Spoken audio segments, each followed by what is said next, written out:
Welcome to America News.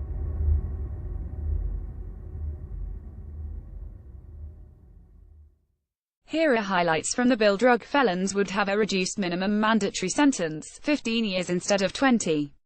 This would be applied retroactively, after a court's review of the prisoner, as long as there is no past conviction of a violent felony. Someone who has received 3 strikes and has been convicted of a drug felony would have a minimum mandatory sentence of 25 years instead of a life sentence. Anyone who was not an importer, exporter, high-level distributor, a supplier, wholesaler, manufacturer, or any participant in conspiracy are eligible for less than the 10-year mandatory minimum. Even those with up to 4 points on their criminal record could qualify for less than the minimum sentence where there are non-violent crimes. The bill raises the maximum sentence from 20 to 25 years for those who commit interstate domestic violence which results in permanent disfigurement or life-threatening injury. The maximum would be increased from 10 to 15 years when serious bodily injury occurs or when a dangerous weapon is used. If death results, there would be with a 10-year minimum sentence. Those who have been convicted of using a firearm during a violent crime, a drug crime, and have previously been convicted of the same offense would face a mandatory minimum sentence of 25 years instead of 15, which could be applied retroactively. The bill requires the DOJ to assess all federal inmates' risks of recidivism and assign them to proper programs, including work and education programs, drug rehabilitation, job training, and faith-based programs. It calls for the creation of a National Criminal Justice Commission made up of 16 members, and gives $14 million over 2 years for a comprehensive review of the justice system. More from the press conference. In the depths of horror, we will always find hope in the men and women who risked their lives for ours. We pray for the recovery of the injured and those injured officers who so bravely threw themselves into danger when duty called. We struggle to explain to our children how such evil can exist. How there can be such cruelty and such suffering. The example of those whose final act was to sacrifice themselves for those they love should inspire all of us to show more love every day for the people who grace our lives. Senator Bob Corker told reporters Wednesday he thinks Secretary Tillerson, Secretary Mattis, and Chief of Staff Kelly are those people that help separate our country from chaos. Corker added that Tillerson is not being supported in the way that I would hope and is in an incredibly frustrating place. The backdrop. Corker's comments followed a report that Secretary of State Rex Tillerson called Trump morons, which the State Department has since refuted, and considered resigning. Go deeper between the lines on Tillerson. May was handed a P45 form, the British equivalent of a pink slip, by a comedian in the audience, who managed to get just feet away from her before being detained by security. The comedian said, "Boris asked me to give you this," referencing Foreign Secretary Boris Johnson's oft-rumored desire to become Prime Minister. The Prime Minister lost her voice and began coughing during her speech, prompting Chancellor Philip Hammond to run on stage and hand her a cough drop. She later joked about the moment on Twitter.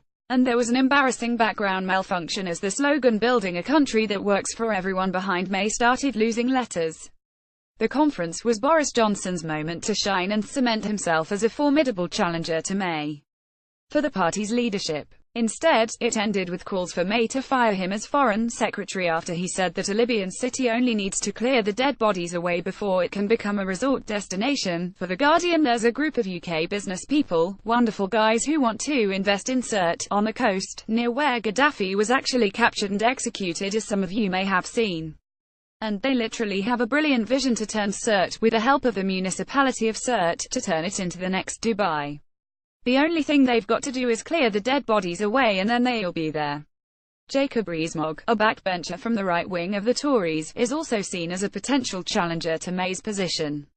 He took aim at her leadership and the Conservative Party as a whole by delivering a scathing rebuke of the conference. For the Express, it's now become like an American presidential convention where you're expected to just turn up and cheer the great and the good.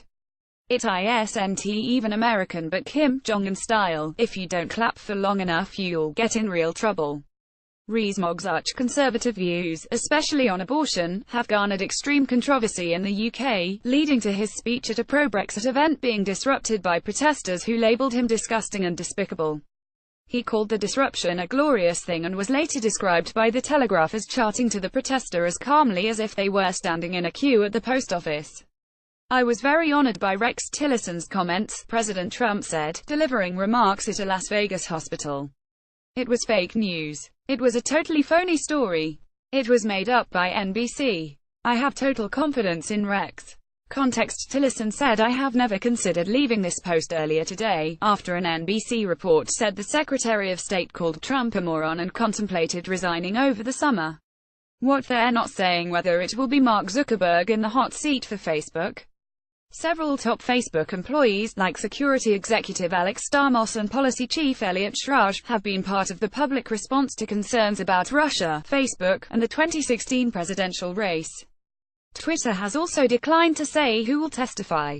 Go deeper. Senate Intelligence Committee leaders said there's still a long way to go in this investigation, per Axios' Elena Trine. This post has been updated to reflect Twitter's planned participation in the hearing. Burr said the committee has conducted more than 100 interviews over 250 hours, reviewed more than 400 pages of transcripts, and scrutinized more than 1,000 pages of classified documents. We have interviewed every official of the Obama administration to learn more about what they saw, what they did, and what they didn't do, said Burr. Investigation into former FBI Director James Comey's memos is over. Burr said the panel is satisfied that our involvement with this issue has reached a logical end in relation to Russia probe. Russia successfully hacked Democratic National Committee emails with the intent of making them public. The 2016 vote tallies are accurate, and in no way will the committee's report overturn the results of the election. That's how it's gonna stay, said Burr. Russia tried to open the door in 21 states' electoral systems.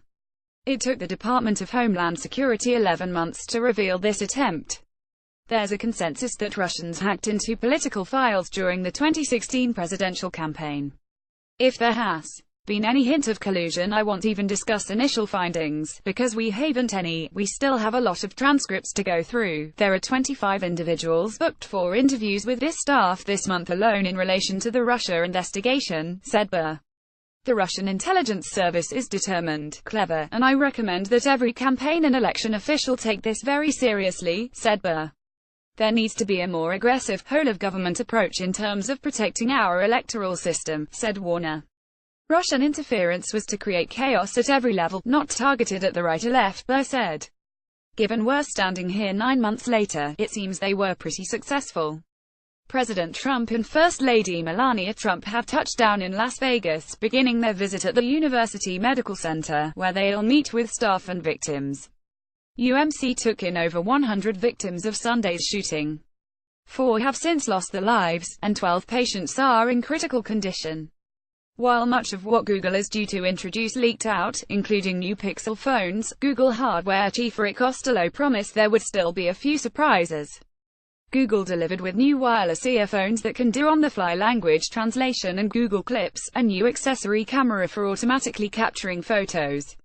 Here are details on the new products as they are being unveiled. Google Home Mini, $49, pre-orders now, in stores October 19. Google Home Max, $399, coming in December, includes 12 months of its YouTube Red subscription music service. Google also announced new kid-friendly features for Google Home, including a partnership with Disney, to bring voice-powered stories and games to the Google Home family. Google Pixel Book, a high-end Chromebook, with support for Google Assistant and Android apps, can fold up to tablet and supports up to 512 gigabytes of storage. It will start at $999, with pre-orders now and devices in store October 31st.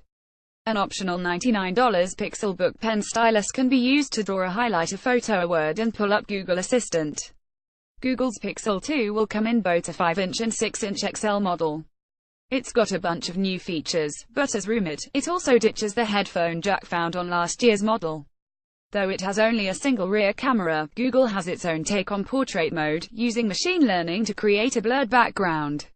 The phones will also get a preview version of Google Lens, a visual search tool Google previewed at its I/O conference earlier this year.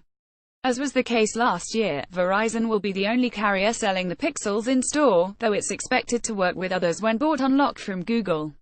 Pixel 2 will start at $649 and Pixel 2 XL at $849. For a limited time, both will come with a Google Home Mini. Pixel Buds, a new pair of wireless headphones, with built-in Google Assistant support, including real-time language translation. Unlike AirPods, though, there is still a cord connecting the two earpieces. They will come in 3 colors and be available in November for $159. Google Clips, an accessory camera for capturing spontaneous moments, especially of kids and pets, using artificial intelligence. It will sell for $249 and is coming soon, Google said.